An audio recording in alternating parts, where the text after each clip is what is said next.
날씨가 아주 좋은데 여러분들 기분도 날씨처럼 좋으시길 바랍니다.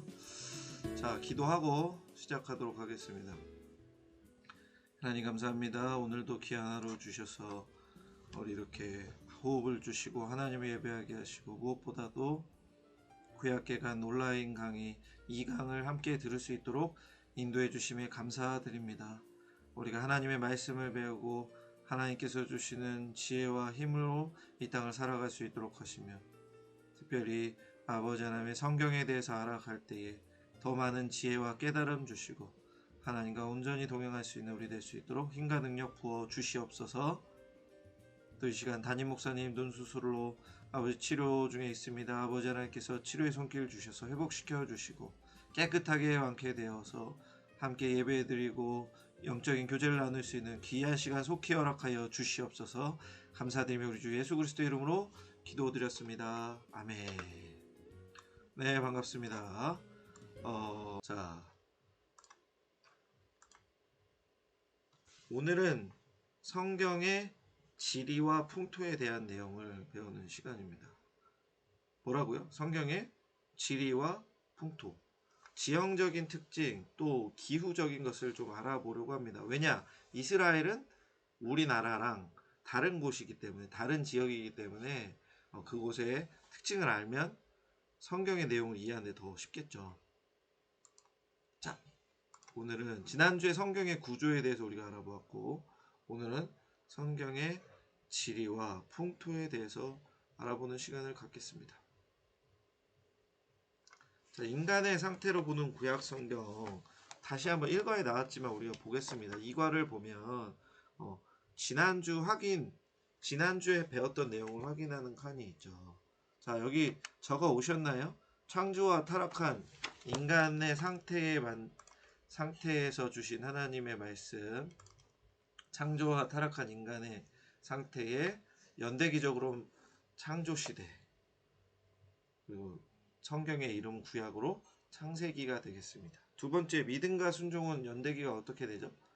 족장시대, 창세기에 포함되죠. 아브라함과 이삭과 야곱, 우리 족장들에 대한 이야기가 되겠습니다. 부르심과 소명, 이제 부르심, 하나님께서 부르셔서 택하셔서 임무를 주시는 거. 우리 지금 생각나죠? 출애굽하면 모세, 하나님께서 모세를 부르셔서 모세를 지도자로 사용하고 계심을 알고 있고, 출애굽기, 민수기 이렇게 되겠습니다. 소유와 율법은 정복시대, 그리고 여호수아, 레위기, 신명기고요. 왕이 없는 백성, 사사시대. 하나님께서 자기들의 지도자인데 자기들은 왕이 없다고 하고, 정작 하나님께서 지도자인데 하나님을 왕으로 믿지 않으니 자신들이 왕이 되어서 자기 소견에 옳은 대로 행했다. 사사기. 룻기도 적혀있는데 룻기에도 그렇게 적혀있죠. 사사시대. 왕을 가진 백성, 단일 왕국시대. 드디어 이스라엘이 왕을 가집니다. 그래서 사무엘상하, 열왕기상, 역대상. 경고하신 하나님, 이제 분열 왕국시대. 남유다, 북이스라엘로 나눠지죠. 그래서 남유다가 조금 더 하나님을 잘 믿는 왕들이 많았다, 이렇게 우리가 믿고, 또 거기 유다 족속을 통해서 예수님께서 오시기 때문에 다윗을 통해서, 솔로몬을 통해서 이어지는 정통성을 가진 남유다라고 우리가 믿지만, 시대의 흐름과 백성들의 신앙의 상태를 살펴보면 어떻게 됩니까? 하나님을 잃어버린 백성이 되어서 북이스라엘이 먼저 멸망하고 그 이후에 남유다도 바벨론에 멸망당하게 되죠. 그래서 포로 시대를 겪는 것입니다. 하지만 하나님께서 약속하신 대로, 주신 말씀대로 바벨론 포로에서 회복시켜 주셔서 회복시키시는 하나님, 포로 귀환 시대를 볼 수 있습니다. 에스라, 느헤미야, 에스더, 학개, 스가랴, 말라기, 돌아오는 것들, 성벽을 재건하고 성전을 다시 증축하는 것을 우리 볼 수 있습니다. 우리 여호와를 경외하는 지혜 시대, 지혜서이지만 이 시대에 맞춰서 지혜 시대 우린 이야기했습니다. 이것을 지난 시간에 우리가 알아본 내용들이고요. 오늘 우리가 진행할 내용은 교재 35쪽이 되겠습니다. 35쪽. 여러분 교재 35쪽을 보시면 배워봅시다가 나옵니다. 배워봅시다. 우리 함께 성경의 세계를 그려볼까요? 성경 역사는 아브라함이 갈대아 우르를 떠나 하란에 정착한 기원전 몇 년입니까? 2000년. 기원전 2000년 이후부터 예루살렘 함락 AD 70년까지 약 2000년의 기간 동안 지속됩니다. 지역적으로는 고대 문명이 일어난 애국과 메소포타미아 중간에 끼어있는 팔레스타인을 중심으로 하는 비옥한 초생딸 지역이라고 나와 있습니다. 비옥한 초생딸 지역 여러분 적으시면 되겠고요. 그럼 비옥한 초생딸 지역이 어디냐? 한번 볼까요? 예, 이렇게 되겠습니다. 지금 위에는 저희 보시는 그림이 책에 나와 있죠. 근동지방 지도 이렇게 나와 있고 밑에는 세계 4대 문명, 인류 4대 문명이 어디서 생겼는지를 보여주고 있습니다. 먼저 윗지역 보면 여기가 비옥한 초생달 지역을 말하는 겁니다. 티그리스강, 유프라테스강, 그리고 여기 나일강 그 사이에 있는 비옥한 지역을 말하는 것인데 인류의 4대 문명 발상지는 어디냐? 발생지는 어디냐? 이집트 문명, 지금 여기죠. 애굽이 이집트는 거 다 아시잖아요. 이집트 문명, 메소포타미아 문명, 티그리스, 유프라테스강에 있는 메소포타미아 문명. 그리고 지금 이 지도에 나와있지 않지만 이 지도를 보면 인더스 문명, 인더스강, 겐지스강 이렇게 있죠. 그리고 여기는 황하 문명에서 중국의 황하강을 통해서 이렇게 인류의 4대 문명이 발생하였다. 이 성경의 주 무대가 되는 지역은 그렇다면 애굽, 이 이집트 문명과 메소포타미아 문명의 이 중간이 되는 이 지역이 성경의 주 무대가 된다는 것으로 생각할 수 있습니다.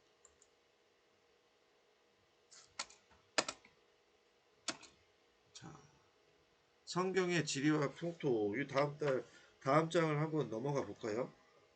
36쪽으로 한번 가볼까요? 36쪽을 보면 가나안이라 불리는 이스라엘 백성들이 생활했던 팔레스타인의 환경을 이해한다면 성경을 한결 이해하기 쉽겠죠. 왜? 우리 아까도 말씀드렸다시피 우리나라 지역이 아니기 때문에 우리는 이 지역의 특징을 알면 성경에 나와 있는 그 본문에 나와 있는 내용들이 어떻게 됩니까?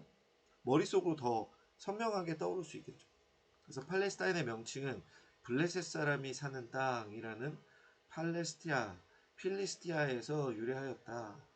육교로서의 팔레스틴은 애국과 메소포타미아를 연결하는 길목. 아까 우리가 지도에서 보았죠. 애국 문명, 그 이집트 문명, 그 다음에 여기 뭐가 있었죠? 티그리스 유프라테스 강에서 메소포타미아 문명이 있었습니다. 이 두 개 사이를 연결하는 곳이 이곳이 되겠고요. 지도 보시면 그리고 길이 네 가지가 있는데 여기서 해변길이 개통되어서 또 많은 사람들과 군대가 통과했고 많은 국가들이 시대를 거쳐가면서 많은 국가, 애굽, 아수르, 바벨론, 페르시아 등 많은 국가들이 이 지역의 패권을 장악하려고 정말로 애를 썼습니다. 그래서 오늘 본문 보시면 뭐라고 되어 있습니까? 이것은 마치 우리나라가 일본, 중국, 러시아의 중간에 끼어서 외세 침략을 많이 받았던 것 같은 똑같은 것이라는 거죠. 왜냐하면 이스라엘 지역이, 이 팔레스타인 지역이 사람들의 교역과 또 군사력이 이동하고 또 여러 가지 사람들이 통행하는 중심지 역할을 했기 때문에 또 문명과 문명을 잇는 곳이었기 때문에 굉장히 중요한 요충지 역할을 했다는 것입니다. 이러한 지리적 위치 때문에 이스라엘은 다윗과 솔로몬 시대를 제외하고는 강대국의 지배를 받았습니다. BC 722년 아까 제가 남유다 북이스라엘 얘기하면서 포로 시대가 될 때 어디가 먼저 멸망했다 그랬죠? 북이스라엘이 먼저 멸망했죠. 그래서 북이스라엘은 BC 722년 북이스라엘은 아수르에게 멸망을 당하고요. BC 586년. 그럼 이제 이스라엘이 두 개 나라로 북이스라엘과 남유다로 갈렸는데 북이스라엘이 멸망했으면 이제 어느 나라 남았습니까? 남유다가 남죠. 그럼 남유다는 어디에 멸망당합니까? 다니엘이 끌려간 곳이 어디죠? 바벨론. 그렇습니다. 바벨론에 끌려가서 바벨론에게 멸망당합니다. 정리하면 722년 북이스라엘은 아수르에게, 586년 남유다는 바벨론에게 멸망당했습니다. 현재는 아시아, 아프리카, 유럽을 잇는 아주 중요한 지역의 역할을 하고 있습니다. 우리가 지금 이 지도를 좀 집중해서 이제 볼게요. 그래서 우리가 이 지도를 집중해서 볼 텐데 여러분들께서 잘 집중하셔야 될 게 뭐냐면 이 네 가지 길이 나온다는 겁니다. 오늘 본문에도 보시면 이 네 가지 길에 대해서 설명해 주고 있습니다. 해변길, 산지길, 계곡길, 왕의 대로. 자, 성경의 도로, 해변길 어떻게 됩니까? 해변길은 애굽, 지중해, 메소포타미아를 연결하는 국제적인 간선 고속도로의 역할을 하며 군대와 대상, 상인들이 엄청나게 통과한 것이죠. 무역의 중심지가 여기서 많이 발달하는 것이고 요셉이 팔려간 창세기 37장 28절에 나오는 요셉이 팔려간 길. 그럼 그 옆에 제일 오른쪽을 보시면 왕의 대로라고 적혀 있는데요. 이 왕의 대로는 어떤 곳입니까? 육지 내륙의 길이죠, 여기가. 근데 이 길에 다른 이름이 있는데 주된 길이라고 합니다. 주된 길. 사막 경계 부근. 이 옆에가 이제 사막이 있습니다. 여기가. 그래서 사막 경계를 통과하는 많은 상인들이 이곳을 오갔던 것이죠. 아라비아의 값진 향유가 이쪽을 통해서 향로가 이쪽을 통해서 수입이 많이 되었습니다. 그래서 많은 나라 사람들이 왕의 대로를 통해서 많이 걸어 다녔습니다. 유통을 해야 되고 또 물건을 사야 되고 또 자기들이 다시 되팔아야 되고 또 다른 나라로 가려면 이 길로 이동한 것이죠. 그럼 이제 두 가지 길이 남습니다. 첫 번째 뭐였죠? 해변길. 지금 이 노란색 해변길. 그리고 또 하나 뭐였죠? 왕의 대로. 그렇죠. 이제는 산지길입니다. 산지길. 중앙고지의 산등성이를 연결하는 산지길. 중앙고지의 산등성이는 이렇게 산들이지만 평탄한 곳이 있었습니다. 그래서 그 평탄한 길을 연결해주는 여기 산을 통해서 이렇게 갈 수 있도록 연결해주는 곳인데 이것은 족장의 길이라고도 이야기를 했습니다. 족장의 길. 아까 왕의 대로는 주된 길이라고 했었죠. 근데 여기는 족장의 길이라고 불리고 있죠. 그 다음에 파란색 계곡길입니다. 계곡길. 갈릴리와 요단 지구대를 연결하는데 여기 보면 예루살렘으로도 여리고에서 예루살렘으로도 연결되어 있는 것을 볼 수 있습니다. 그래서 이 계곡길을 통해서 갈릴리 호반 요단 지구대로 남하하고 도중에 여리고에서 예루살렘으로 연결되는 것도 아주 중요한 특징입니다. 갈릴리입니다. 갈릴리 요단 지구대를 연결한다. 자, 그렇다면 우리가 지금 이제 육지에서 이런 길을 알아보았죠. 첫 번째 뭐였죠? 해변길, 그 다음에 왕의 대로, 산지길, 계곡길에 대해서 알아보는데 여기에 대한 조금 더 구체적인 느낌은 이따가 이 지역이 어떤 식으로 생겼는지 우리가 지금 우리나라 하면 동쪽이 산이 높고 서쪽이 이렇게 평지가 많다는 것을 이미 이해하고 있잖아요. 근데 우리 지금 여기에 대해서 확실하게 이해하지 못하는데 좀 이따가 사진을 보면서 더 자세히 알아보겠습니다. 일단 해변길, 산지길, 계곡길, 왕의대로가 있다는 것을 알아주시고 어떤 특징이 있는지 우리가 생각을 해보았습니다. 자, 그럼 이제 물길이 있다.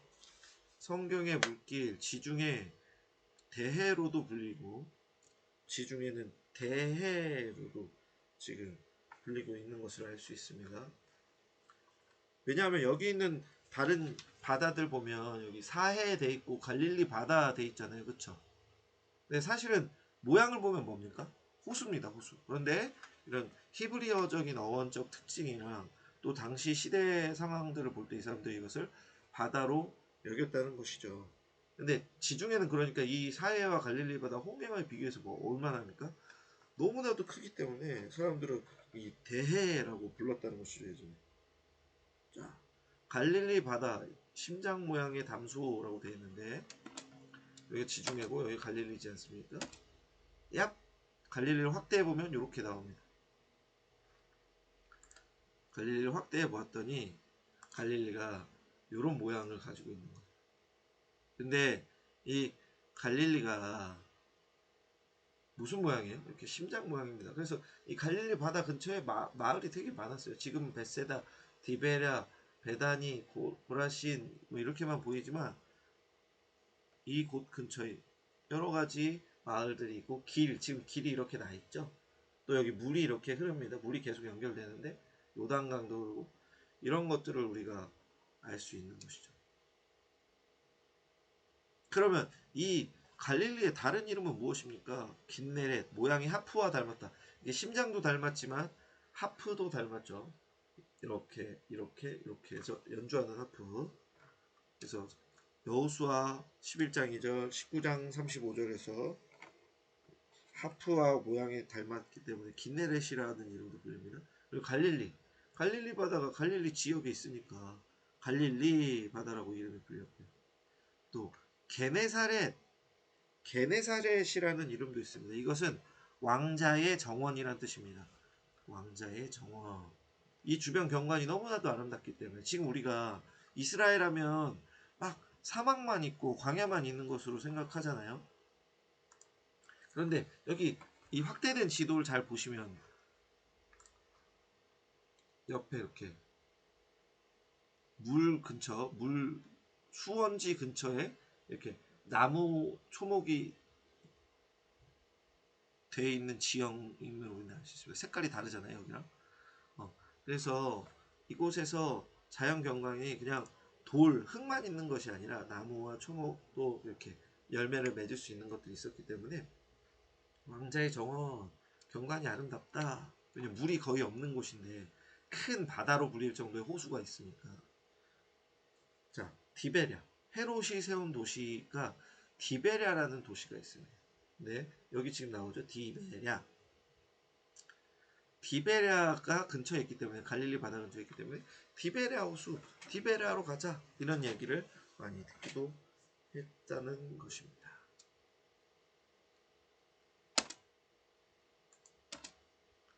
그렇다면 성경에 나온 다른 물길은 갈릴리 외에 또 무엇이 있을까요? 요단강, 아까 갈릴리 바다 위에 강이 계속 이렇게 흘러서 일자로 내려오죠. 사해까지 이어지는 여기를 요단강이라고 합니다. 헐몬산, 헤르몬산이라고도 하는데 이 헐몬산에 눈이 녹아서 시작되니까 여기서 시작됐는데 요단 계곡을 따라서 100km 정도를 흘러서 여기 사해로 흘러 들어갑니다. 이 사해 요단강, 사해 갈릴리 바다에 있는 이 요단강 건너편, 서쪽 건너편이 뭐죠? 가나안이라고 적혀 있죠. 가나안이기 때문에 이곳이 약속의 땅입니다. 또 사해 바다가 나오죠. 이것도 확대해 볼까요? 얍.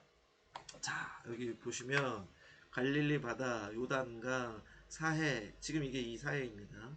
이 사해는 핫도그 모양이라고 지금 적혀있죠, 우리 책에. 핫도그 모양 이 바다는 지구상에서 가장 낮은 곳 중에 하나입니다. 그러니까 해수면보다 399m가 낮아요. 그건 무슨 말이냐면 바다를 해발 0m라고 쳤을 때 밑으로 399m가 더 내려간 곳이 사해이기 때문에 이 사해에서 물이 밖으로 빠져나가지 않는 거죠. 사해로 물이 모이는 겁니다. 그래서 물이 계속 증발하면서 중급속 광목지도가 생물이 살지 못해서 사해, 영어로 하면 데드시가 되겠습니다. 구약에서는 염해, 아라바 바다로 불리고 있습니다. 동해로도 불리고요. 가나안 땅 동쪽이니까 신약 성경에는 이 바다가 나오지 않습니다. 그 다음으로 우리가 알아볼 것은 나일강입니다. 나일강. 여기 있는 나일강인데요. 이것도 좀 확대를 좀 해보겠습니다. 자, 나일강. 여기 이 지도 보시면 여기 막 물 들어오는 물길이 되게 많죠? 요겁니다. 이렇게 물길이 많이 들어옵니다. 그 옆에가 홍해고요. 이게 나일강인데 이제 여러분들 잘 보시면 이 지도를 잘 보시면 여기 녹지가 있지 않습니까? 이 녹지가 어떻게 나 있나요? 나일강 근처에만 나 있죠. 왜? 여기는 다 사막이고 광야지대이기 때문에 이 근처에만 사람이 살 수 있고 경작을 할 수 있습니다. 근데 나일강이 범람이 굉장히 잘 되는 곳이라서 사람들 마을 같은 집 같은 거는 잘 보시면 이 녹지 뒤에 있죠. 이게 그림을 일부러 그린 게 아니라 이거는 진짜 이렇게 돼 있어요. 왜냐면 나일강이 범람할 때는 이 녹지를 덮어버리는 경우도 비일비재하기 때문에 그래서 나일강이 범람했을 때는 녹지에 어느 정도까지 먹었다가 다시 물이 빠지거든요. 그래서 사람들은 그 더 뒤에 살고 있는 지금도 현재도 그런 식으로 이 도로와 기반 시설이 또 집이 건물이 지어져 있는 것을 알 수 있습니다. 이 삼각주를 이루어서 지중해로 흘러 들어간다. 여기가 지중해입니다. 여기 지중해 대해로 흘러 들어가는 것을 알 수 있고 이 강 자체가 애굽의 교만을 상징하죠. 왜? 자기들은 축복을 받아서 아주 풍요롭다. 우리는 아주 이것을 통해서 예전부터 문명을 이루고 잘 살아왔다. 하지만 실제로는 그 물을 다스리지 못합니다. 그러니까 물을 되게 섬기는 그런 문화가 많이 있죠. 자, 페르시아만 티그리스 유프라테스 강이 흘러들어가는 바다인데 이 티그리스 강 유프라테스 강도 한번 보겠습니다. 자, 여기 티그리스 유프라테스 강 지금 이것만 본 거예요. 왜냐하면 아까 우리가 본 지도에서 지금 책 38쪽 보시면 우리 교재 38쪽 보시면 티그리스강 유프라테스강이 있잖아요. 그리고 그 밑에 뭐가 있습니까? 페르시아만. 지금 이 페르시아 걸프까지 지금 같이 연결해야 되기 때문에 이 지도를 띄워드린 거예요. 이렇게 티그리스강 유프라테스강이 이렇게 갈라져서 모여서 다른 곳에서 발원되지만 우리 교재 38쪽 지도 보면 다른 곳에서 서로 위아래에서 발원되지만 하나로 합쳐져서 페르시아로 흘러 들어가죠. 이 두 강 사이에 있는 땅을 메소포타미아라고 말한다고 오늘 교재에 친절하게 잘 적혀 있습니다. 페르시아만은 어디죠? 여기죠. 티그리스 유프라테스 강이 흘러 들어오고 인도양 이 오만 걸프 오만을 지나서 네. 여기를 지나서 이제 여기 앞에 인도양이 나타나는 것입니다. 그리고 홍해 아까 우리가 보았던 애굽을 통해서 보았던 홍해 돼지 밟은 모양의 이 바다는 시내 반도를 둘러싸고 있습니다. 시내 반도를 둘러싸고 있는 지도를 한번 볼까요? 여기 홍해 이렇게 돼 있죠. 예, 여기를 둘러싸고 있지 않습니까? 이렇게 이렇게 홍해가 여기를 둘러싸고 있죠. 그래서 모세가 이스라엘 백성과 함께 건넌 곳은 이 좌측 윗부분이다. 여기라고 하는 사람도 있고 여기라고 하는 사람도 있는데 학자들이 이 좌측 윗부분을 넘었다. 그럼 여기로 수에즈 운하가 이렇게 뚫려서 지금 수에즈 운하가 뚫려서 이렇게 개통이 돼서 다니지 않습니까? 그래서 모세가 이곳을 건넜다고 학자들은 보고 있는 것입니다. 자, 지금까지 성경에 나타난 물길 무엇을 보았습니까? 지중해 대해를 보았고 또 갈릴리 바다의 이름들 특징을 알아보았고 요단강에 대해서도 알아보았고 그리고 사해, 나일강, 티그리스 유프라테스강, 페르시아만, 홍해에 대해서 알아봤습니다. 이런 지리적인 특징은 우리가 생각해야지 모세가 이집트에서 애굽에서 홍해를 건널 때 이곳을 건넌 것이구나. 애굽에서 그럼 굉장히 이스라엘이 여기에 있었는데 엄청나게 오래 걸릴 거리는 아닌데 40년이나 걸렸네 했을 때 목사님들께서 설교하실 때 이것이 금방 도착할 수 있는 거리인데 계속 하나님께 징계를 받아서 더 어렵게 돌아가는 길로 갔습니다라고 했을 때 여러분 머릿속에서 이제 좀 생각이 나시겠죠.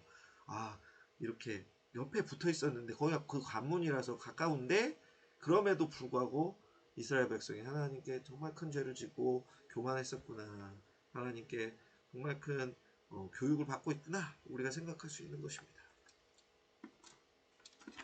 자, 그러면은 어떤 분은 이렇게 말할 수 있습니다. 교재 40쪽 보면 왜 성경 속의 지리와 기후를 내가 공부해야 됩니까? 그거 모르고 말씀만 잘 알아도, 말씀의 내용이 더 중요하지 않습니까? 말씀만 잘 알아도 하나님의 뜻을 아는데 문제 없지 않습니까? 맞습니다.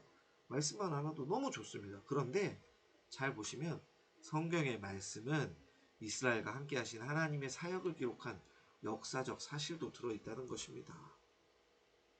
그래서 이것이 그냥 이야기이고 그냥 우리에게 주어진 전래 동화처럼 여긴다면, 추상적으로 판단하고 그냥 뭔가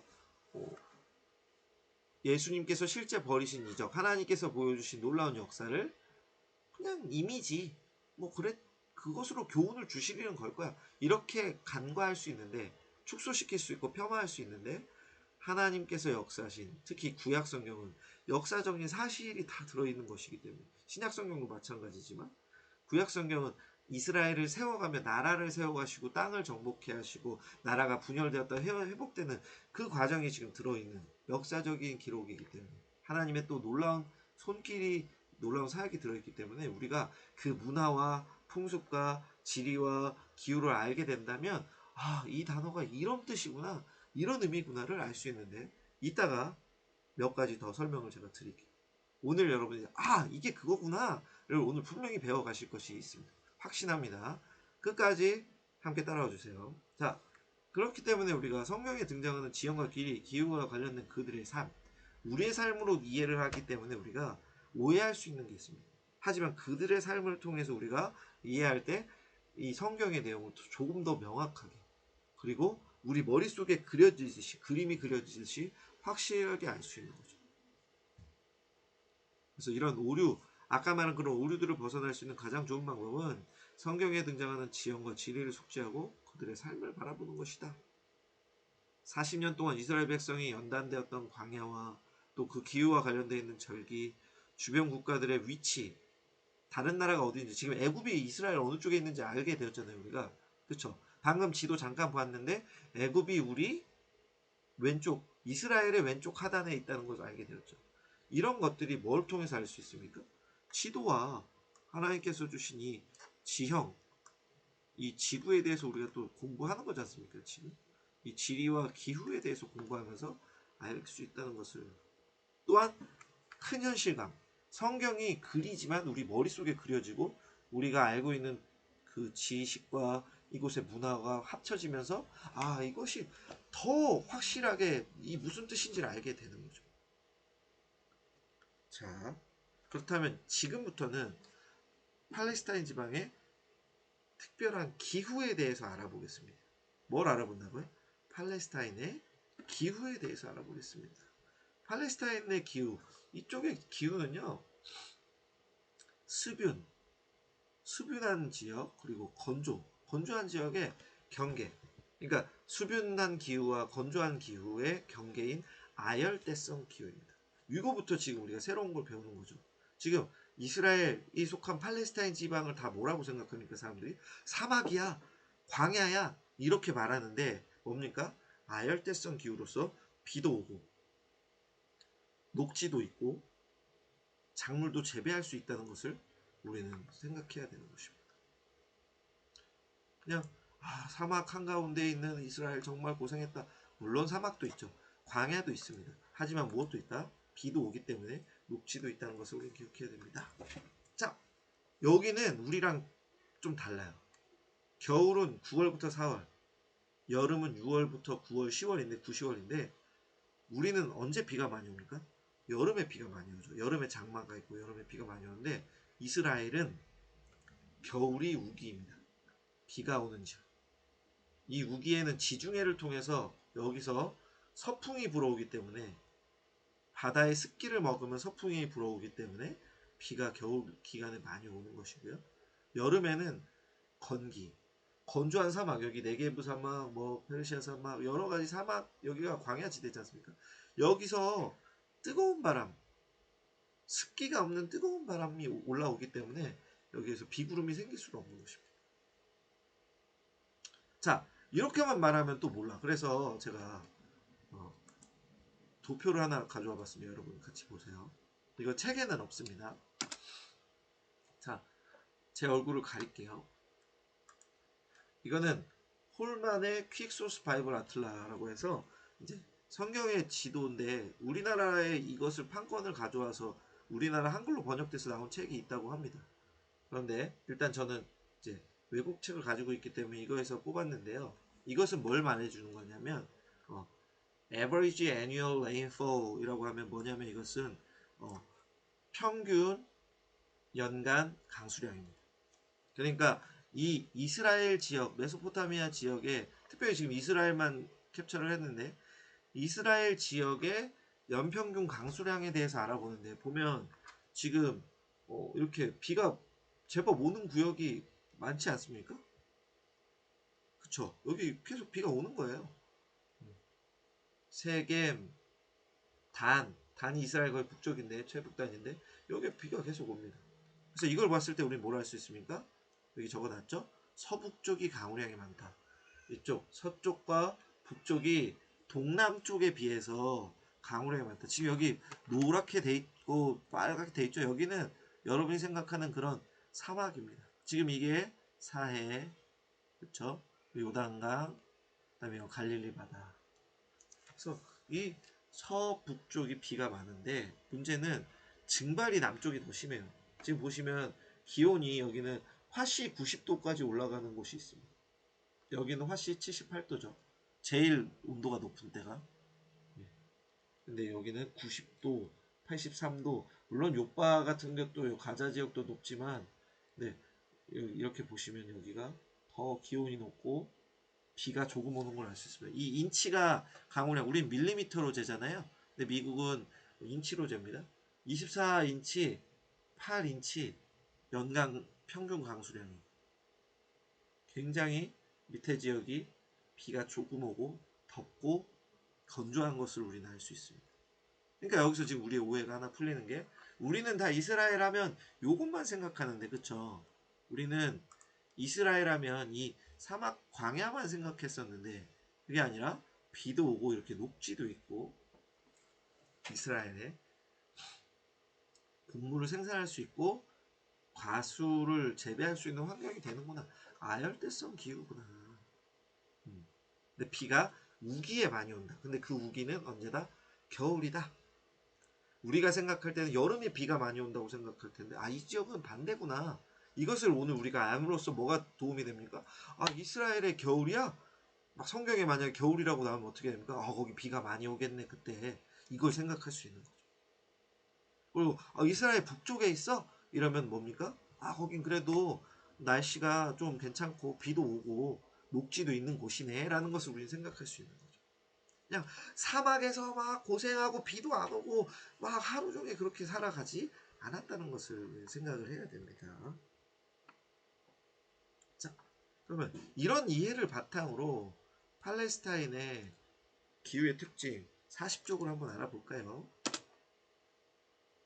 이거 중요한 거 지금 설명을 드리고 가야겠네요. 여러분 성경을 보시다 보면 이른 비와 늦은 비에 대해서 성경 말씀 주시는 거 있죠. 하나님께서 이른 비와 늦은 비를 주시겠다 말씀할 때가 있죠.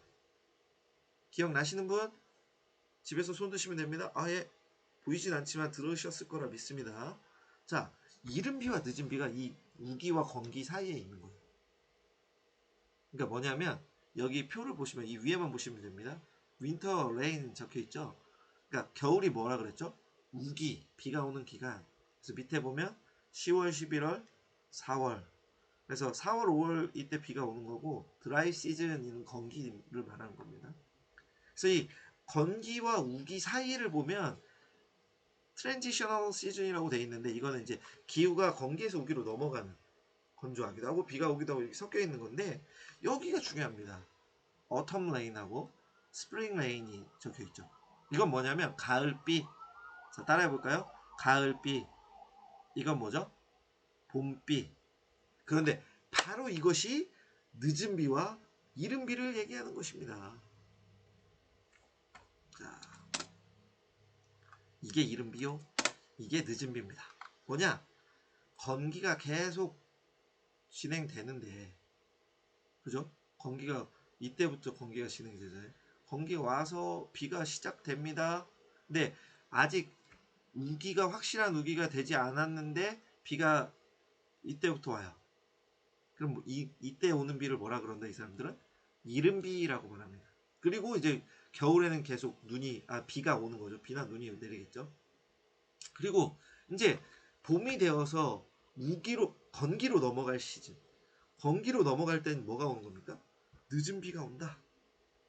그래서 때에 따라 주시는 하나님의 은혜, 늦은 비, 이른 비 우리가 이렇게 말씀을 배웠잖아요. 그런데 지금 이 이스라엘의 기후적인 특성을 알고 나니까 이른 비는 건기가 끝나고 이제 우기가 시작될 때 오는 비를 이른 비라 그러고 늦은 비는 몇 달 뒤에 지금 10월, 11월에 이른 비가 오니까 3, 4, 5월에 늦은 비가 온다면 시차로는 몇 달이 있는 거지 않습니까? 상당한 계절 차이가 있는 건데 봄에 늦은 비가 온다.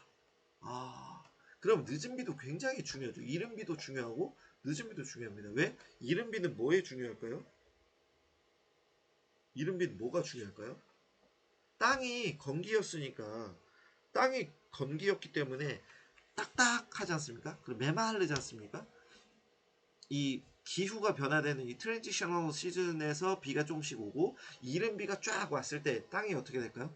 촉촉하게 젖고 땅이 부드러워지고 땅을 이제 파종을 경작하거나 우리가 물건을 밭을 이렇게 갈아엎거나 또 씨를 뿌릴 수 있는 아주 좋은 상태로 만들어주는 거죠. 그리고 자기들도 식수를 얻을 수 있고 사람들도 늦은 비 역시 비가 많이 온 다음에 비가 계속 오고 이제 끝나가야 되는데 할 때 늦은 비가 오면서 이때 이 이른 비로 통해서 우리가 이스라엘에서 작물을 재배했을 때 또 곡식이나 과수를 재배했을 때 늦은 비를 통해서 또 다른 것을 재배할 수 있게 준비하는 시기가 된다는 것입니다. 그래서 이른 비와 늦은 비가 그냥 하나님께서 시적인 표현으로 이른 비를 주겠다, 늦은 비를 주겠다 이러는 것이 아니라 실제 이스라엘 땅에서 우기가 시작될 때 이른 비가 오는 것이고 우기가 끝나서 건기로 넘어갈 때 늦은 비가 오는 것이라는 것을 우리가 안다면 어떻습니까? 더 풍성해지는 거죠. 왜냐하면 이제 농사 경험이 특히 있으신 분들은 이게 늦은 비구나, 이게 이른 비구나를 바로 캐치할 수 있는 거죠. 조금 더 이 단어에 대해서 우리가 이해가 되고 있죠. 이른 비와 늦은 비에 대해서.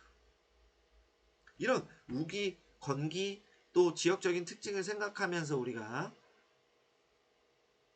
또 다른 것들을 40쪽에 있는 내용들을 알아보겠습니다. 자, 이슬이 연 250 정도로 많이 내리는 지역은 비옥한 땅이다. 아까 얘기했었죠. 여기 보면 강수량이 많은 곳이 있습니다. 50인치는 1100mm, 1100mm, 10mm가 1cm니까 굉장히 많이 오는 거지 않습니까? 여기 지역 치고는. 그래서 강수량이 꽤 많이 모이는 곳이 있구나. 그래서 250일 정도 비가 이슬 많이 내리는 지역은 이슬의 축복, 창세기, 잠언, 민수기, 사사기 이렇게 나오는데 우리가 창세기에서는 우리가 19장입니다. 창세기 27장 죄송합니다. 창세기 27장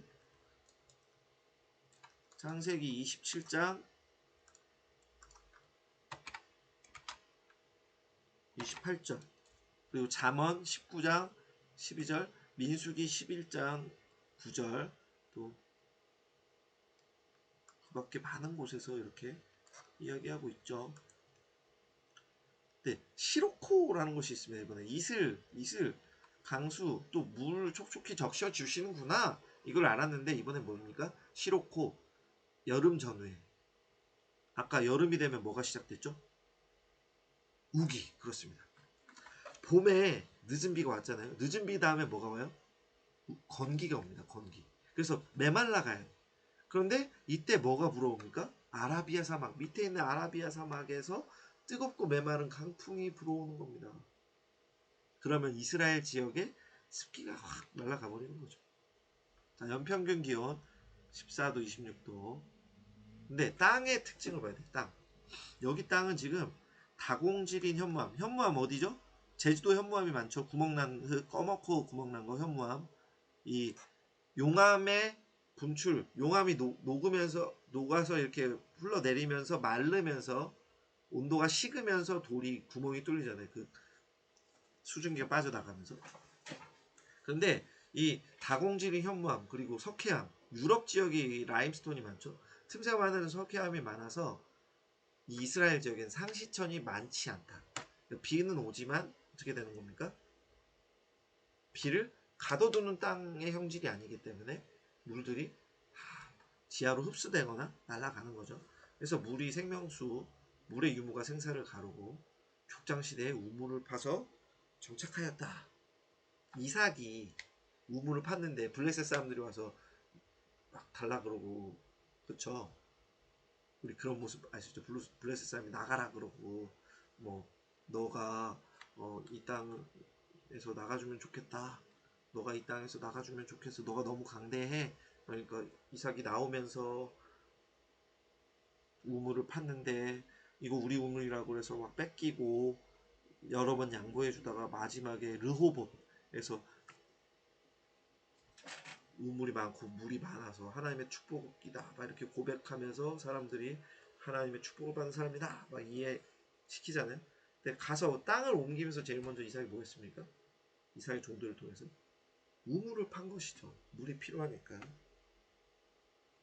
자, 강수량이 있지만 엄청나게 많지는 않고, 또 아까 보시면 이렇게 서북쪽을 통해서 비가 많이 왔지 다른 데 많이 안 오기 때문에 그 광야 지역도 있으니까.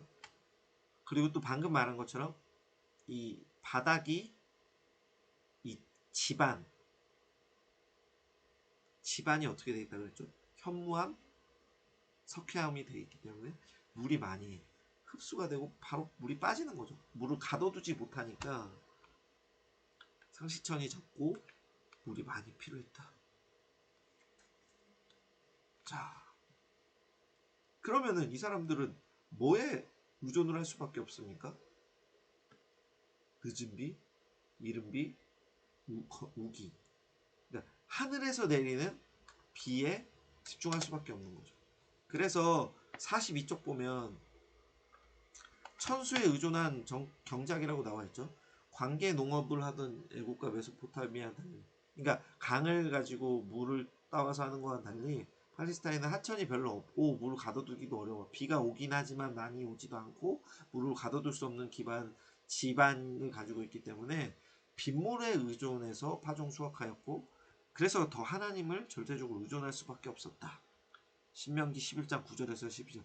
하나님께 절대적으로 의지해서 하나님 비를 내려주시옵소서, 비를 내려주시고 이 작물을 거둘 수 있게 해달라고 기도할 수밖에 없는 거죠. 이런 기후적인 특성으로 인해서 팔레스타인 지방에는 다음에 농작물들이 나오는데, 지금 이거 무슨 나무죠? 네, 포도나무입니다. 포도나무.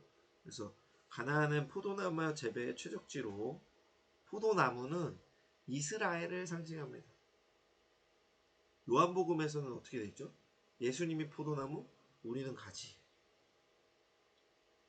가나안 땅, 이 이스라엘 지역, 비옥한 초생달 지역에서 포도나무 생산이 굉장히 유리하고 맛이 좋고, 또 포도나무에서 나오는 열매, 포도를 통해서 뭘 하죠? 포도주. 이렇게 포도주를 통해서 수분도 섭취할 수 있는 거죠. 그러니까 굉장히 포도가 귀하고 중요한 겁니다. 여기서는. 그 다음은 감람나무. 이렇게 생겼죠. 감람나무를 다른 말로 뭐라 하냐면 올리브라고 합니다. 올리브. 그래서 굉장히 큰데요. 이 감람나무는 성경에서 가치 있는 나무로 묘사된다. 이 나무는 번영과 또 이 잎은 평화의 상징이다. 본문에 적혀 있습니다. 그 다음은 뭐죠? 종려나무. 종려나무 어디서 들어봤죠? 종려나무? 예수님께서 예루살렘 입성하실 때 십자가 못 박히시고요. 어떻게 하죠? 호산나 다윗의 이름으로 오시는 이여 호산나 막 이렇게 하면서 영광을 돌리잖아요. 이렇게 생겼습니다. 감나무. 여기를 이렇게 뜯어가지고 이렇게 감람나무 줄기를 잎사귀를 흔들었다는 게 이런 말이구나. 아, 종려나무 잎사귀를 흔들었다는 게 이런 말이구나. 우리가 알 수 있는 거죠. 이 종려나무는 요단 계곡, 요단의 계곡 지역이 있는데 거기서 많이 서식하고, 또 의는 종려나무와 같다 이렇게 표현, 시편 92편 12절에서 표현되었습니다. 그리고 아가서 7장 7절에 보면 신부의 모양으로 말해지기도 했습니다. 이 종려나무가. 그리고 그 밑에 무화과나무,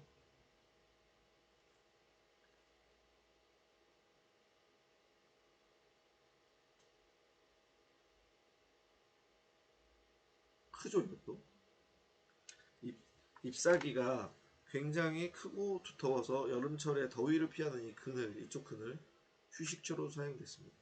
이걸 이해 못하시는 분들이 있는데, 아니 그늘에 있어도 덥고 막 후덥지근하면 짜증이 나잖아요. 그런데 이제 이런 지역은 건조한 지역이기 때문에 여름이, 그러니까 습기가 없기 때문에 그늘로 가면 굉장히 서늘합니다. 유럽 지역이 거의 그렇죠. 남유럽 말고 다른 데 가면, 남유럽도 근데 이게 굉장히 서늘할 때가 있어요. 여름에 그늘에 가면. 그래서 되게 신기했던 기억이 있는데, 우리나라는 그늘에 있어도 굉장히 덥죠. 왜냐하면 습도가 높기 때문에. 근데 지금 여기 여름은 건기기 때문에 그늘로 들어가면 굉장히 시원해집니다. 그러니까 일교차가 크죠. 이런 습도가 약하거나 또 녹지가 엄청 무성하지 않거나 모래나 이런 흙이 많은 곳은 어떻게 됩니까? 일교차가 굉장히 크죠. 온도를 계속 가져둘 수가 없기 때문에. 자, 지금까지 우리가 뭐 알아봤죠? 포도나무, 감람나무, 종려나무, 무화과나무가 어디에 많았다? 이 팔레스타인 지방에 많았다는 것을 우리가 알아보았습니다. 자, 지금까지 요만큼 알아봤는데도 이해의 폭이 좀 더 많아지지 않나요? 그러면 몇 가지 더 알아보도록 하겠습니다. 이스라엘의 지형적인 특성, 뭐라고요? 지형적인 특성. 그러니까 이스라엘의 지형이 아까 제가 말씀드린 것처럼 대한민국이 동쪽에는 태백산맥 뭐 이렇게 있고 또 서쪽에는 평야지대가 많고 이런 것처럼 우리가 이스라엘의 지형이 어떻게 생겼는지를 알아보면 성경의 내용을 더 잘할 수 있겠다. 그래서 이스라엘에는 4가지 지형이 있습니다. 이스라엘은 4가지 지형이 있는데, 요거는 41쪽으로 앞으로 가셔야 돼요. 이걸 보시면서 하려면 41쪽에 나와 있습니다. 이 지도는. 그래서 해안평야, 이렇게 해안평야, 여기 평야지역, 지중해 연안의 비옥한 지대, 네, 뭐 곡식과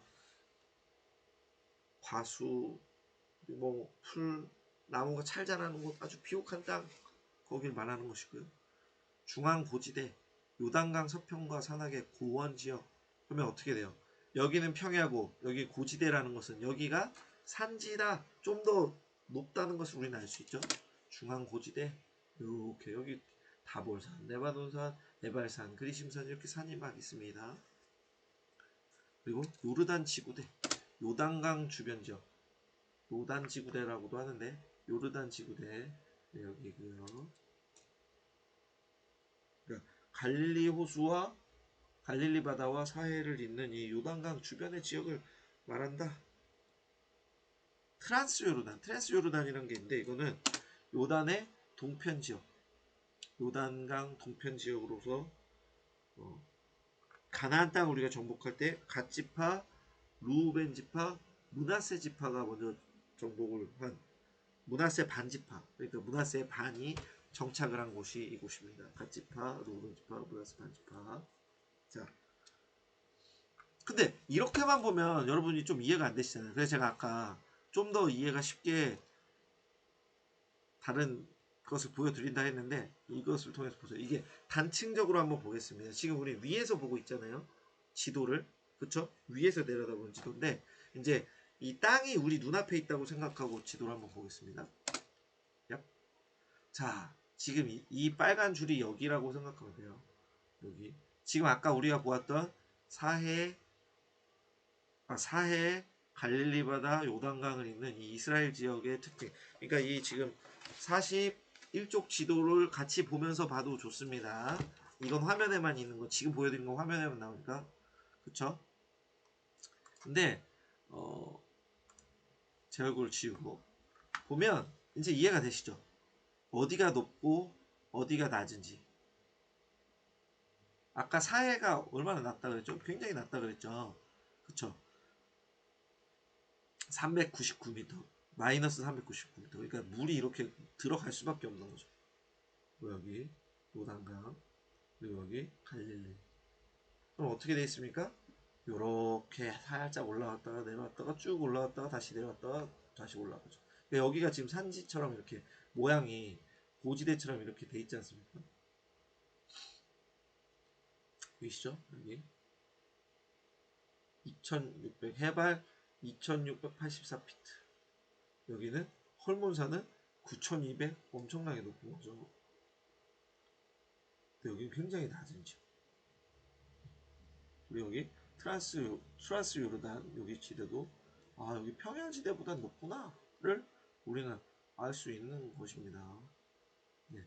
여기 색깔로 보면 더 자세하죠. 지금 이 녹색은 해수면 정도, 해수면보다 조금 높은 250피트 정도인데 지금 이 물 빠진 연두색 그리고 노란색으로 넘어갈 때는 어떻게 됩니까? 500, 1000, 1500까지 가는데 지금 여기 어디까지 있어요? 1500도 있고 여기는 이 짙은 색이니까 2500피트까지 있는 겁니다. 여기는 무엇이었죠?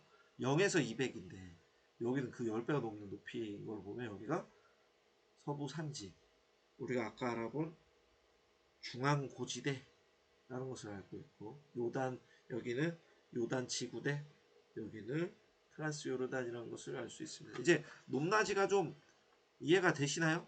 높낮이가? 그러니까 우리나라는 어떻게 돼요? 서쪽이 낮고 동쪽이 이렇게 높은데 여기는 서쪽이 낮고 동쪽이 높다가 낮아졌다가 다시 높아지는 이 가운데 지역, 요 요단강하고 갈릴리, 여기 또 사해 지역은 해수면보다 낮은 지역도 있다는 것을 우리는 생각해야 되는 거죠. 그러니까 낮다가 높아졌다가 낮아졌다가 다시 높아지는 그런 지형이라는 것을 생각하면 됩니다.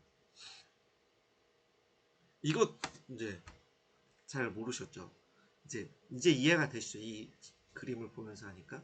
그래서 아 여기가 그러면 고지대고 사람들은 그럼 해변 쪽에 많이 살겠네. 평지니까 평야니까 더 살기가 편했겠네. 그렇죠. 사람들이 그쪽에 많이 몰리는 이유가 있는 것입니다. 그리고 고지도 고지대에도 이 물 가까이는 또 사람이 살 수 있겠네. 그렇죠. 수원이 또 가까이 있으니까. 사람들이 어디로 다녀야겠는지가 이제 보이는 거죠. 여기 여리고가 있지 않습니까? 지금 여리고. 이스라엘이 여리고성을 치잖아요. 그렇죠? 가나안 정복할 때. 그러니까 요충지가 되는 거예요. 요단강을 건너는 요충지가 또 여기가 되는 겁니다. 입구 역할을 하잖아요. 자, 우리가 이렇게 그 이스라엘 땅에 대해서 알아봤는데 해수면 옆에 뭐가 있었죠? 대해, 지중해, 그렇죠? 지중해가 이렇게 있는데 지중해 만나는 곳은 이렇게 평야지대로 쫙 이렇게 가다가 높아집니다. 그러면 뭐가 나오죠? 이 중앙의 고지대, 높은 곳이 이렇게 쭉 나오고, 예, 산악과 고원 지역, 이렇게 평평한데도 사람이 살기 괜찮은 데도 있는 거죠. 높아지다가 요르단 지구대가 되면 좀 낮아지고, 해수면보다 낮은 지역도 있고, 그 다음에 이제 서부는 어떻게 됩니까? 트란스 요르단이 되면 다시 높아지는 것을 우리는 알 수 있습니다.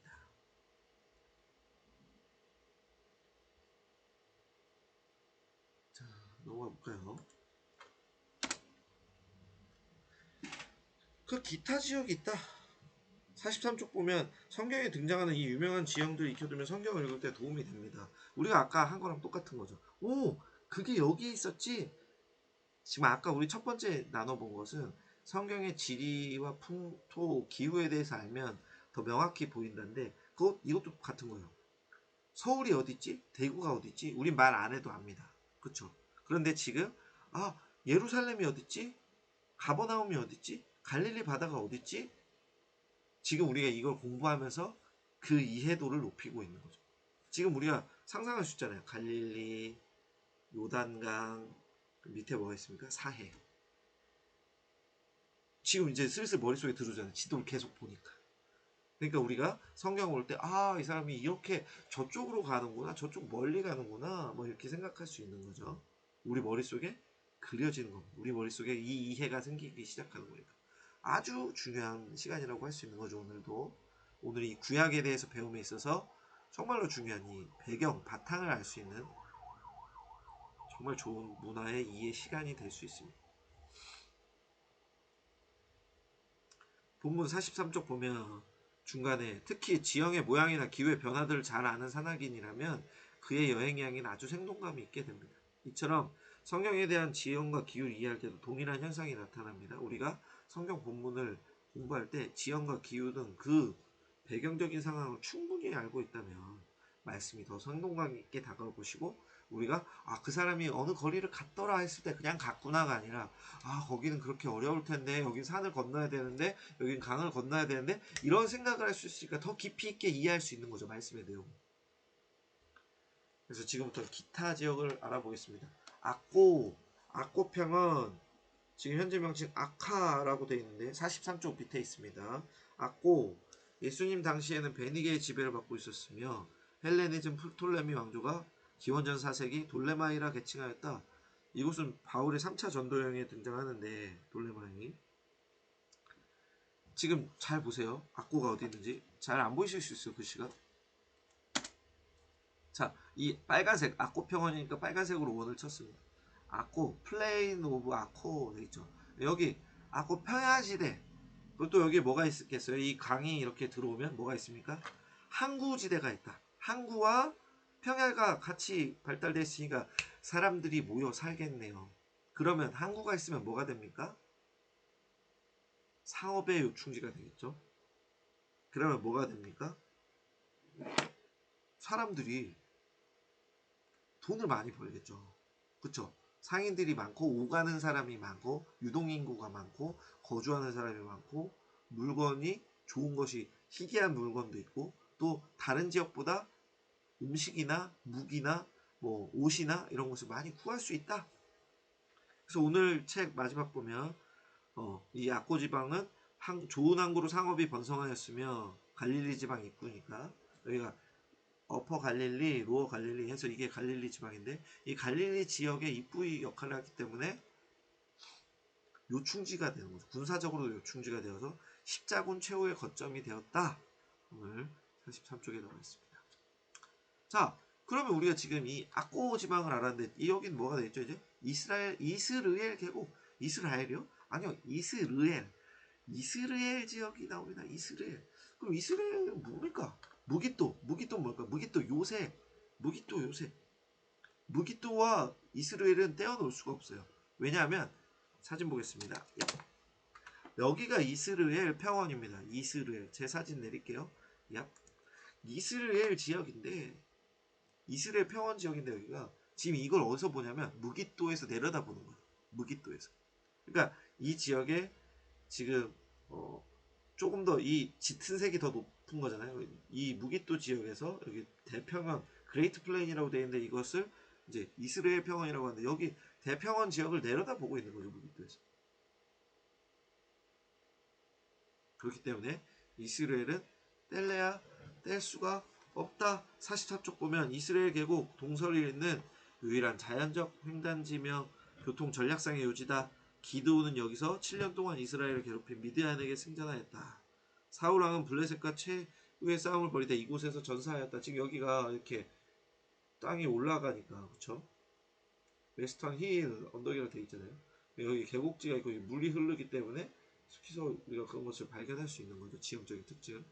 그래서 내려다 보는 거죠. 왜? 평야가 더 밑에 있으니까.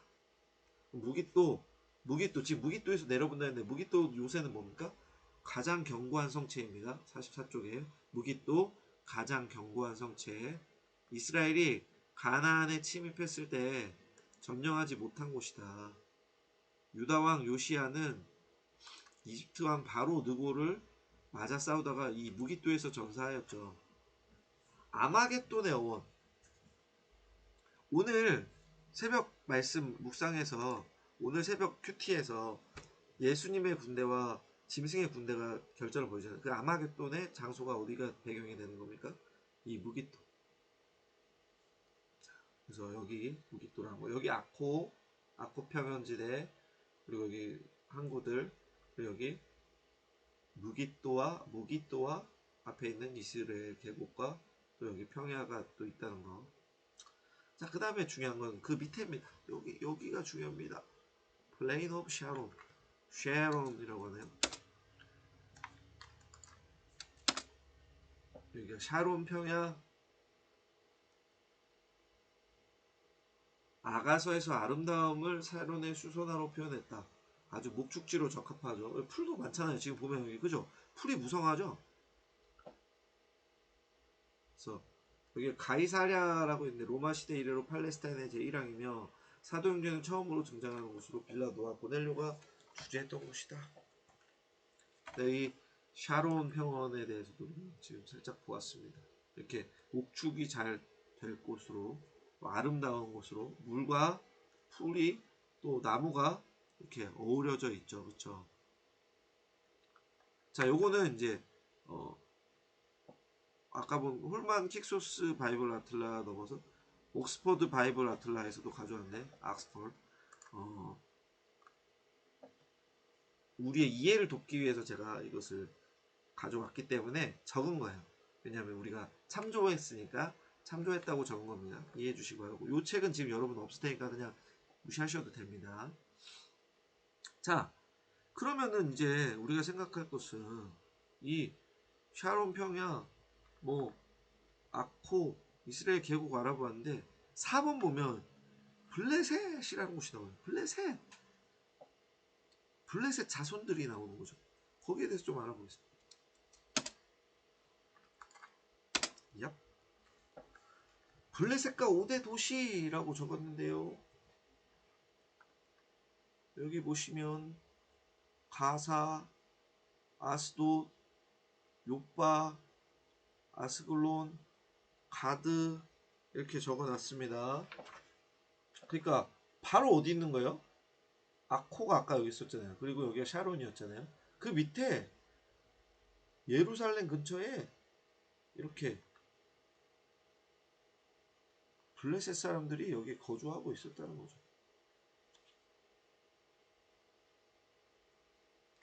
블레셋은 책에 뭐라고 되어 있습니까? 우리 한번 같이 읽어볼까요? 함족속부터 시작. 함족속 계열의 사슬루임의 자손으로 주전 12에서 13세기 여호수아가 가나안을 정복한 무렵 대거 애굽으로 이동했다. 서쪽 밑으로 내려간 거죠. 그러나 람세스 3세의 격퇴되어 할 수 없이 팔레스타인의 남해안 요빠에서 가사에 정착하여 주전 332년 알렉산더에게 멸망, 여사에서 소멸하기까지 남해안을 지배한 해양민족이 되었다. 블레셋은 이스라엘을 40년간 지배했으나 이스라엘은 한 번도 블레셋을 지배하지 못했다. 여호수아와 다윗도 실패했죠. 아까 해양민족이라고 했죠. 그쵸? 해양민족이라는데 왜 그렇습니까? 여기가 다 요빠, 아스돗, 가사, 주요 도시 아스글론 다 뭐가 있습니까? 바다를 끼고 있고 요 밑에 애굽이 있고, 여기서 굉장히 이스라엘을 괴롭힌 것이죠. 브엘세바, 가드, 에그론, 막 우리가 성경에서 많이 본 곳들입니다. 그러니까 이제 블레셋이 어디에 있는지 확실히 아시겠죠? 블레셋이 이스라엘 뭐 하늘에서 떨어지고 그런 사람들이 아니라 국경을 연하여서 지금 있는 바로 옆에 붙어 있는 거죠. 수원과 용인, 수원에서 용인 넘어갈 때, 수지로 넘어갈 때, 우리 교회에서 수지 갈 때 어떻게 합니까? 유턴한 다음에 우회전 받으면 수지 나오고, 상현역 지나서 수지 나오잖아요. 근데 거기 무슨 경계가 있고 막 이렇지 않잖아요. 그냥 도로와 도로가 연결돼 있고 그 지역이 비슷한 기후로 연결되잖아요. 지금 여기도 똑같은 거예요. 지금 보시면 이 녹색이 아까 말했던 해변길, 그리고 이거는 물길, 물로 이게 배로 다니는 거고, 여기가 또 왕의 대로 아까 있었죠. 그리고 여기 계곡길 이렇게 회색으로 나와 있는데 이게 다 연결돼 있는 겁니다. 그렇기 때문에 바로 이웃 민족이고 이웃 나라인 거고, 같은 문화권을 소유할 수 있는데 이 사람들이 이스라엘을 그렇게 괴롭히고 하나님 믿지 않고 하나님을 조롱하는 사람들이었다. 그래서 아주 멸망당했죠. 그래서 요빠, 아스돗, 가사. 지금 중동 지역 뉴스 같은 거 보면 가자 지구라는 거 들어보셨죠? 가자. 어디 가자가 아니라 이게 가자 이게 이 가자예요. 가자. 가사가 가자로 지금 영어 이름이 가자인 것입니다. 그래서 우리가 가자 지구 막 이렇게도 말을 하죠. 그런데 이 블레셋이 5대 도시가 있는데 처음에 뭐라 돼 있습니까? 아스돗, 여기 아스돗 요 가운데 아스돗. 이 아스돗은 뭐다?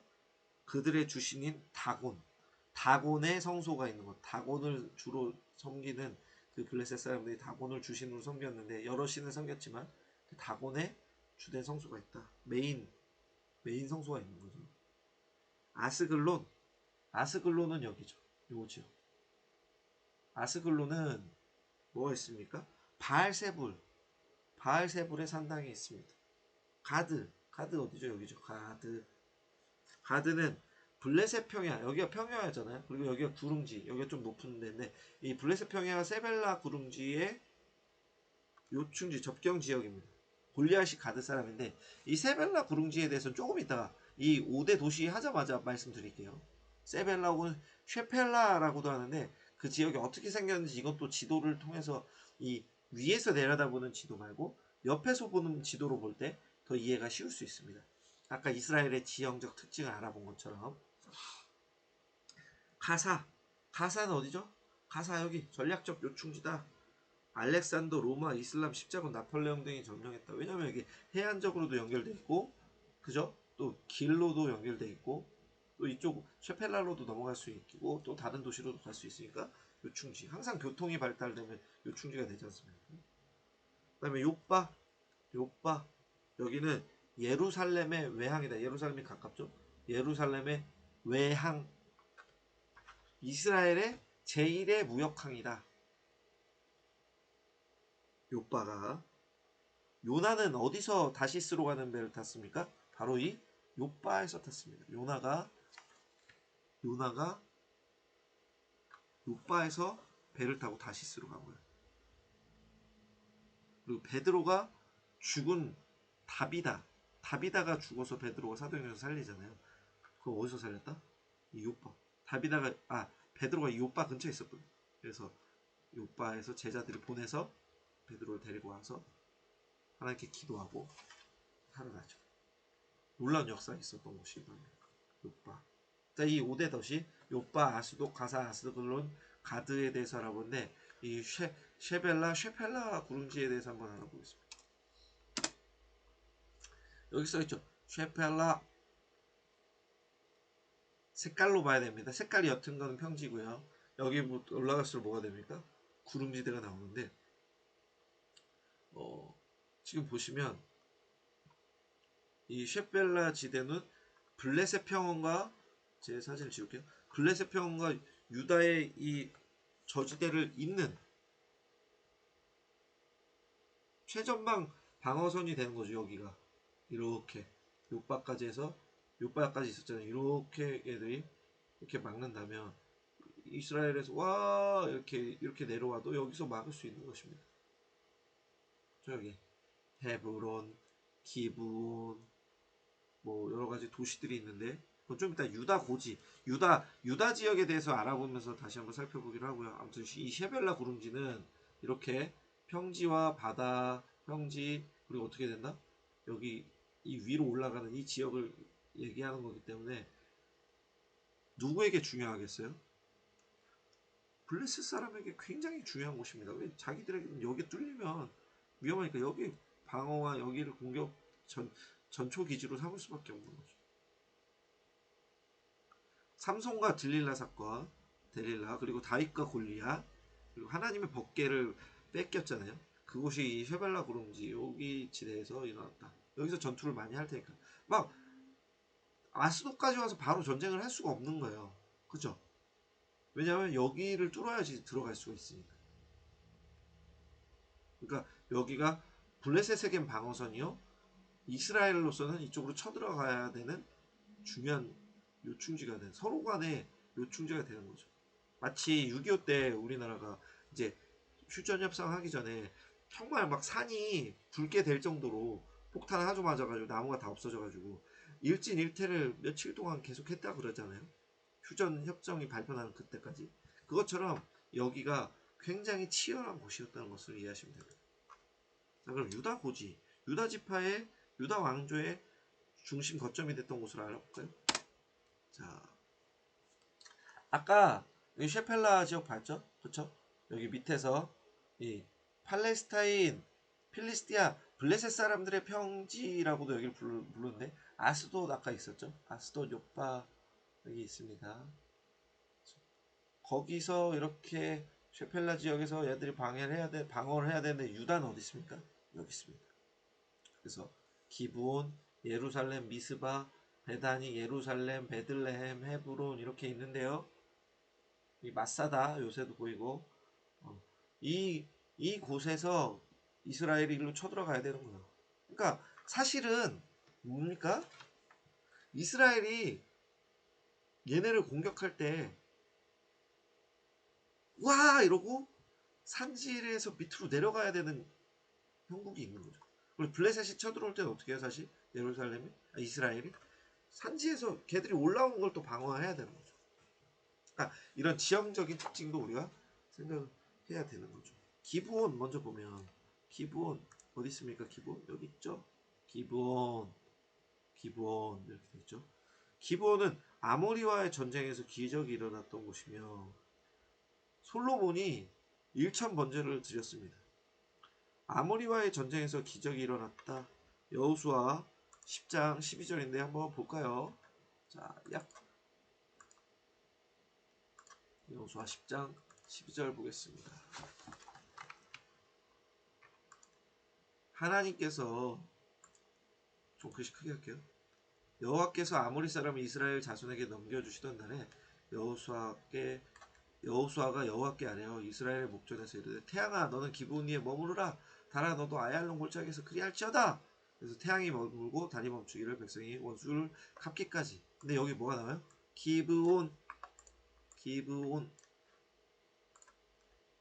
기브온에서 그런 역사가 있었던 것입니다. 헤브론 어딨죠? 여기 있죠? 헤브론 적혀있죠. 헤브론은 샘이 많은 비옥한 땅이다. 여기는 물길이 있잖아요. 이렇게 지금 여기 물길 자세히 보셔야 되는데 물길이 이렇게 물길이 있거든요. 그래서 샘이 비옥한 땅이고 포도 농사가 잘 되는 곳이고 12 젊은 탕꾼들이 모았던 포도송이가 바로 이곳이었고 막벨라 곳이 있고 다윗이 헤브론에서 유다 왕국을 7년 6개월 동안 다스렸습니다.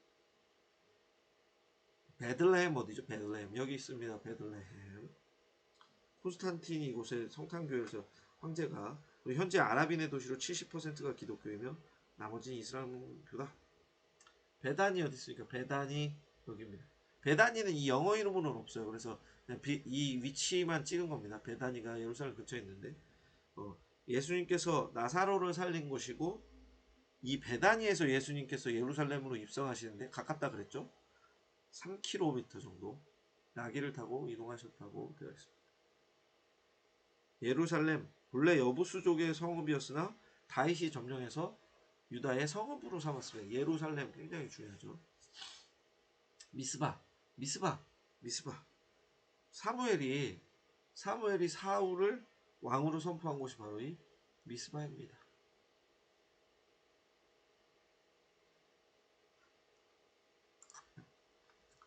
자, 이제 좀씩 복잡해지죠. 뭐 블레셋 얘기했다가 유다 얘기했다. 그런데 이거는 동영상이 계속 남아있기 때문에 한 3주 정도는 계속 띄워놓을 거기 때문에 이제 여러분들이 궁금하시면 계속 보고 체크하시면 되고 또 앞으로도 계속 이 지도를 보시면서 다른 지도를 보시면서 이해하시면 됩니다. 근데 지금 그건 확실해졌잖아요. 옆에서 바다 지중해에서 평야지대 점점 높아지는 구름 고원지대가 나오다가 산지가 나갔다가 밑으로 내려왔다가 다시 올라간다. 지금 이 지도에서 딱 그렇게 보여주고 있잖아요. 이거 우리가 이해하고 블레셋이 좀 더 서쪽에 있었고 좀 더 밑에 있었구나. 알겠다. 이렇게 생각하면 되는 겁니다. 그럼 이제는 사마리아에 대해서 알아볼까요? 사마리아 여기 지금 사마리아라고 이렇게 써있죠. 사마리아. 근데 사마리아는 어디의 수도입니까? 북이스라엘 북이스라엘의 수도로 정해진 것입니다. 자, 45쪽에 나와 있죠. 북이스라엘 수도로 오므리가 수도를 이곳으로 옮기고 사마리아로 이름을 바꿨다. 여기에 상하궁, 호사스러운 상하궁을 지었다. 아합이 이세벨을 아내로 맞으면서 환락과 사치, 우상숭배의 범죄 도시 사마리아 이러면 되게 안 좋은 이미지가 있는 거죠. 그런데 사마리아가 어디 있어요? 북쪽에 있다. 이것을 기억해야 됩니다. 아까 이스라엘 왕국이 분열되는데 뭘로 분열된다고 그랬어요? 남유다, 북이스라엘. 뭐? 남유다, 북이스라엘로 구별되는데 유다는 밑에 있고 사마리아는 북쪽에 있는 것이죠. 자, 사마리아 이쪽에 있습니다. 에발산 그리심산이 그 위에 있고요. 그리고 세겜, 실로, 베델. 에발산 그리심산은 여호수아가 이스라엘 백성에게 축복과 저주를 선포한 곳이고 세겜 땅은 뭡니까? 여기 세겜 땅. 세겜은 아브라함이 가나안에 들어와서 처음으로 정착한 곳이다. 창세기 12장 6절. 그리고 애굽에서 가져온 요셉의 뼈를 장사 지냈다. 실로 성막을 치고 법궤를 안치하고 제사를 드렸던 곳이다. 여호수아가 제비를 뽑아서 땅을 나누어 준 곳입니다. 그리고 46쪽 넘어가서 베델은 무엇입니까? 아브라함이 베델에서 제단을 먼저 쌓았잖아요. 창세기 12장 8절. 아브라함이 제단을 쌓은 거. 그리고 야곱이 베델데리라 찬양도 있죠. 야곱이 제사를 드린 거. 창세기 28장에 있죠. 그리고 사무엘이 베델에서 백성을 다스렸습니다. 그다음에 여로보암 왕이 예루살렘에 대응해서 금송아지 우상을 만들고 숭배케 한 우상 숭배하게 만든 장소이기도 합니다. 그래서 사마리아에 대해서 이렇게 알아보았는데 좀 더 넓은 지도 위에서 보는 지도로 한번 볼까요? 약간 대각선이니까. 자, 유다가 여기 있고 사마리아가 어디 있습니까? 여기 있죠. 북이스라엘 쪽이 이쪽인 거죠. 그러니까. 그래서 유다 지역, 사마리아, 에발산, 세겜, 실로, 그리심산, 베델 이렇게 나오죠.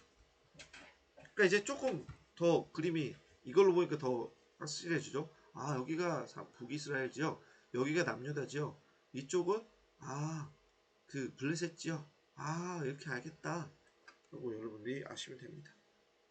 넘어가 보겠습니다. 갈릴리 바다를 주변으로 한 주변 갈릴리 산지입니다. 이건 약간 왼쪽에서 보는 지도입니다. 약간 왼쪽 위에서 본다고 생각하면 되는데요. 갈릴리 바다, 갈릴리 호수가 이렇게 있고 그 주변에 제가 아까 도시가 막 있다 그랬죠. 마을이 디베리아, 막달리아, 게네사, 가버나움, 베세다, 고라신이 이렇게 있고요. 여기 보면 베세다 이렇게 있죠. 막달라, 가버나움, 나사렛, 가나. 나사렛이 어디 있어요? 좀 밑에 있죠. 나사렛에서 무슨 선한 것이 날 수 있냐 이런 말 하는 것도 이해는 되죠. 왜냐면 여기 이렇게 중앙지대에서 하는 사람들이랑 나사렛이랑은 다를 수 있죠. 아크평원 아까 우리가 봤던 아코 평연 나오죠. 자, 갈릴리 산지 이방의 갈릴리라고 불리기도 했는데 이곳은 특수 방언을 사용하였고 예루살렘과 멀리 떨어진 최북의 변경지역으로 이 어퍼 갈릴리 여기 갈릴리 산지 이쪽입니다. 그래서 이방인과 접촉한 곳은 위법이 되었다. 지형적으로 북부와 남부는 여기 산지가 되어 있죠. 그렇죠? 갈릴리 지역 어퍼 로어 여기 보면 산지로 되어 있고 교통이 조금 어렵다. 산이니까 그렇죠? 이 길로 다녀야 되는 거예요. 이 여기로 다녀야 되는 길로만 다닐 수 있잖아요. 옛날에는. 그리고 산지가 없는 이 동부와 서부는 이쪽은 잘 저거 할 수 있었다는 거죠. 교역을 할 수 있었다. 갈릴리 보면 여기 갈릴리 긴네렛 갈릴리 호수 갈릴리 바다 긴네롯 바다 긴네롯 바다 디베랴 바다 갈릴리 호수 게네사렛 호수 등으로 불립니다. 갈릴리 이름이 여러 가지죠. 남북의 여기 길이가 21km 작지가 않습니다. 호수인데 몇 킬로? 21km. 그러니까 한눈에 안 들어오는 거죠. 굉장히 큽니다. 그리고 옆으로는 어떻게 돼 있어요? 12km. 평균 폭이 12km니까 이것도 엄청나게 넓은 거죠 사실. 또 수면 높이가 해수면 이하 210. 아까 데드시는 사해는 399m였는데 마이너스, 여기는 마이너스 210m인 거죠. 여기도 헐몬산에서 내려오는 이 헐몬산에서 녹아서 내려오는 물을 가지고 있는 것입니다. 자, 이번에는 벳세다. 벳세다는 어디 있죠? 여기 있죠? 여기 있습니다. 벳세다는 지금 46쪽 보면 빈칸으로 되어 있습니다. 벳세다의 특징은 무엇일까요? 베드로, 안드레, 빌립의 고향이다. 누구요? 베드로, 안드레, 빌립의 고향이다. 오병이어의 기적이 벳세다에서 일어났다 생각하시면 됩니다. 막달라, 디베랴 북쪽의 도시로, 여기 막달라, 디베랴의 북쪽의 도시로 갈릴리 4대 성읍이고, 막달라 마리아가 막달라에서 났으니까 막달라 마리아인 것입니다. 가버나움, 여기요. 가버나움, 예수님이 주로 사역을 하셨던 갈릴리의 북쪽 지대, 그렇죠? 갈릴리의 북쪽 지대. 가나, 가나 여기 있죠? 가나 뭡니까? 혼인잔치. 물이 변하여 포도주 됐네. 가나에서 요한복음에서 첫 번째 이적을 행하셨죠.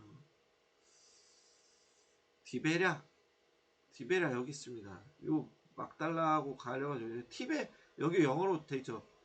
티베리아스, 여기가 디베랴입니다. 여기 디베랴. 막달란 여기고 디베랴는 여기인 겁니다. 자, 근데 이 디베랴는 어떤 곳이냐? 갈릴리 서쪽의 도시 중 하나로 헤롯 안디바가 그의 영지인 갈릴리와 베레아 지방의 수도로 쓰기 위해서 수도로 쓰려고 건설하였다. 요한복음 6장에 한 번 등장한다고 되어 있습니다. 자, 지금 갈릴리 지역, 유다 지역, 사마리아 지역, 블레셋 지역 막 헷갈리지만 알아가는데 우리가 점점 이해가 되고 있어요. 그렇죠? 갈릴리, 요단강, 사해, 요 남쪽, 서쪽 남쪽에 블레셋, 여기 남유다, 여기 북이스라엘. 점점 이해가 잘 되고 있습니다. 넘어가 보겠습니다. 요단지구대. 요단지구대에서 중요한 건 뭐냐? 단성읍입니다. 단이 아까 어디 있다 그랬어요? 단. 이스라엘 끝 쪽에 있잖아요. 좀 이따 보기로 하고요. 지금 우리가 볼 거는 여리고가 구약의 여리고 여기, 신약의 여리고 이렇게 있습니다. 여리고 한번 완창 무너졌잖아요. 그리고 새롭게 도시를 재건하는 거죠. 신약 지역에서. 하지만 지역은 비슷합니다. 여기가 요충지죠. 왜요? 여기 물이 있고 강이 흐르는데 여기는 사람들이 어떻게 할 수 있습니까? 지나갈 수 있으니까 여리고 지역이 이 성을 굉장히 중요시 여긴 거죠. 가나안의 관문이라고 적으시면 됩니다. 가나안의 관문.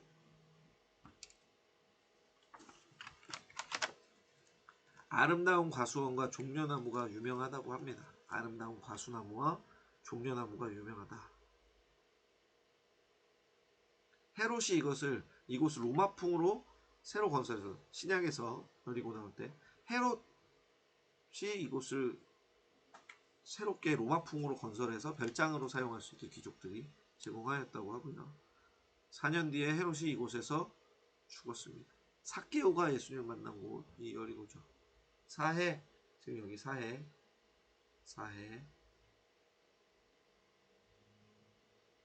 염도가 너무 높다 그랬죠. 그냥 물이 안 빠지니까. 여기가 해수면 밑으로 399m니까 염분이 안 빠지니까 굉장히 물이 안 빠지니까 염도가 높. 그래서 일반 바다 해수의 염분이 4.5라고 하면 여기 뭐라고 되어 있습니까? 31.5%다. 굉장히 높은 거죠. 사람이 막 뜬다 그러잖아요. 유다 광야 여기입니다. 유다 광야. 여기는 이제 녹지가 아니라 뭡니까?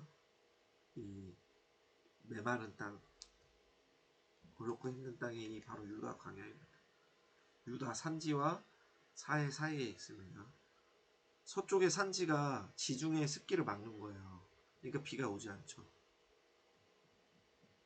석회암 동굴이 여기에 굉장히 많다고 합니다. 마사다 요새 아까 마사다 말했죠. 여기 끝까지 남아서 항전한 곳, 로마에 항전한 곳. 트란스 요르단으로 흐르겠습니다. 단성은 말 안 했죠. 단성은 아까 끝에 있다 그랬잖아요. 이스라엘 북쪽. 지금 여기 어디요? 갈릴리잖아요. 갈릴리. 그렇죠? 갈릴리 밑에 뭐가 있었습니까? 요단강이고 요단강 밑에 사해가 있는데 단은 어디 있어요? 여기 있다. 이스라엘 최북단 도시입니다. 트란스요르단. 지금 다시 지도가 바뀌었습니다. 보면 여기 뭐가 있었죠? 갈릴리 바다, 요단강, 사해, 단성읍 여기 있네요. 그러면 요단강 동쪽 트란스요르단에 뭐가 있냐? 바산고원. 동쪽에는 아주 높고 험준한 산맥이 있어서 그 뜨거운 사막의 시로코를 받아주고, 서부할부 갈릴리는 낮은 지역으로 습한 바람이 불어서 농경이 잘 되었다. 밀 생산, 바산고원에서 밀 생산과 목축이 성행하였다. 길랏 밑에 있죠. 길랏. 길랏은 뭡니까? 요단 맞은편에, 요단강 맞은편에 이스라엘 땅. 물이 풍부하다. 여기 물 수원이 계속 있으니까요. 그렇죠? 물이 흐르니까. 암몬. 암몬은 어딜까요? 이제 암몬에 대해서 좀 알아보겠습니다. 암몬 모압 많이 들어봤잖아요. 그죠? 암몬. 지금 길랏이 여기 있었죠. 암몬은 더 이쪽에 있네. 더 오른쪽에. 그래서 암몬은 약소국으로 모압과 이스라엘에게 시달렸다. 모압은 여기 밑에 있습니다. 모압과 이스라엘에게 시달린 게 암몬인데, 수도는 라빠. 모압 구원으로 가면 모압에서는 모압 민족들이 이스라엘과 항상 부딪혔는데, 바산 길르앗, 바산 지역, 아까 바산 구원 여기랑 길르앗 여기는 위로 갈수록 뭐가 있다 그랬어요? 비가 더 온다. 이스라엘 땅이. 그렇기 때문에 이 모압 구원에는 강우량이 적었다. 농업보다는 목축이 더 흥행했다. 물이 부족하니까요. 자, 모압과 이스라엘 관계 47쪽입니다. 모압의 조상은 롯의 큰 딸이 낳은 아들입니다. 창세기. 모압과 싸우지 말라는 하나님의 말씀이 있었고요. 다윗의 증조모 룻기 모압 여인이라고 나와 있죠. 나오미가 이제 모압으로 갔다가 다시 돌아온 거지 않습니까? 그럼 에돔과 이스라엘 관계는 무엇이냐? 에돔족 속의 조상은 바로 에서입니다. 출애굽 당시 이스라엘이 에돔 영지대의 왕이 돼요. 처음에 글로 가버리면 어떻게 돼요? 빨리 갈 수 있는 거잖아요. 아까 애굽하고 이스라엘하고 가나안하고 이런 걸 우리가 땅을 다 봤죠. 지도를 봤잖아요. 그러니까 왕의 대로로 샹 가버리면 금방 갈 수 있는데, 이 에돔 왕이 그것을 거부해서 다른 길로 돌아가야 됐습니다. 이스라엘과 적대 관계로 느부갓네살이 예루살렘을 파괴할 때 기뻐했다는 것을 알 수 있습니다. 지금까지 우리가 이렇게 짧은 시간 동안 이스라엘의 산지와 지형과 기후와 풍토에 대해서 알아보았는데 여러분 어떠셨습니까? 좀 어려우시기도 하죠. 그런데 어떻게 돼요? 조금 더 머리에 들어오고 이른비 늦은비 이런 것도 이해가 되고, 건기와 우기가 우리랑 다르다. 여름이 비가 많이 오는 줄 알았는데 겨울에 비가 많이 오는구나. 그리고 이렇게 서쪽에서 평지에서 시작해서 고원으로 올라갔다가 쭉 내려왔다가 다시 올라가는 지형이 있구나. 그리고 오른쪽 이스라엘의 오른쪽 밑에는 요단강 건너서 오른쪽 밑에는 모압이 있고, 그 밑에서 뭐가 옵니까? 뜨거운 사막의 바람이 불어오는구나. 이런 여러 가지를. 또 왼쪽 밑에는 뭐가 있었어요? 블레셋이 있었다. 이런 것도 우리가 알 수 있는 것이죠. 그러니까 정말 오늘 이과 중요합니다. 정리해 볼까요? 팔레스타인의 중요한 길 4가지 뭐가 있었죠? 해변길, 왕의 대로, 산지길, 족장의 길이라고도 했죠. 그리고 계곡길이 있습니다.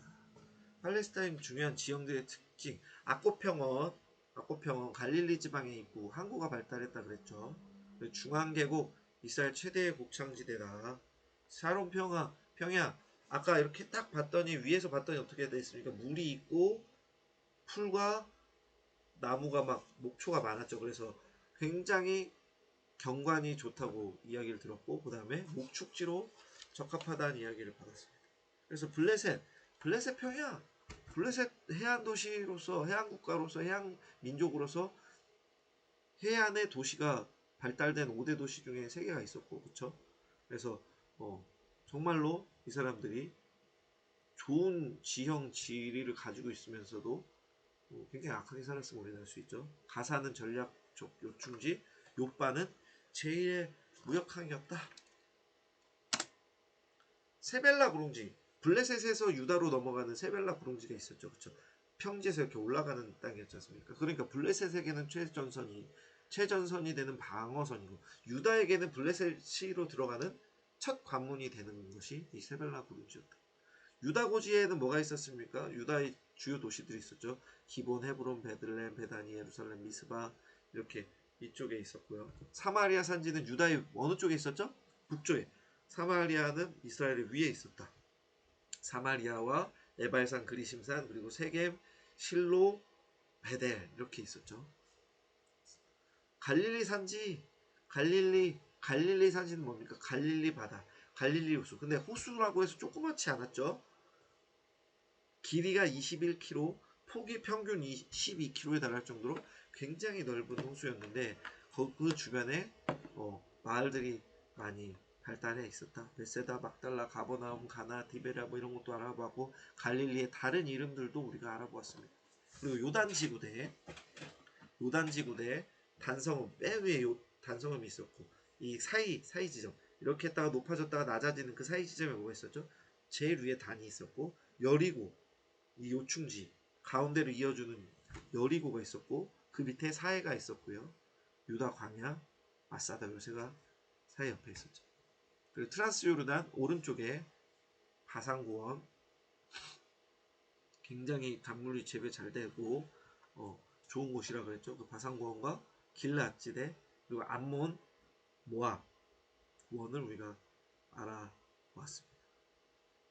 이렇게 보면 굉장히 많은 것을 배웠죠. 우리가 지금 머릿속에 남는 건 여기가 우리가 생각한 대로 그냥 마냥 사막이 아니라 목초지도 있고 풀도 있고 비가 오고 또 여러 가지 지형의 높낮이 그리고 비가 오는 시기 이런 것들을 알아감으로써 성경의 내용을 조금 더 명확하게 이해할 수 있었고 블레셋하고 전투가 왜 이렇게 많았나 바로 붙어 있었고 또 그 사람들 와 하고 올라오면 되고 와 하고 내려가면 됐기 때문에 연하여 있다는 것을 알 수 있었고 또 그 주변에 모압과 암몬과 에돔과 또 그 위로 가서 남유다와 사마리아의 그런 지형적인 특징도 붙어 있는 것도 다 알아볼 수 있었죠.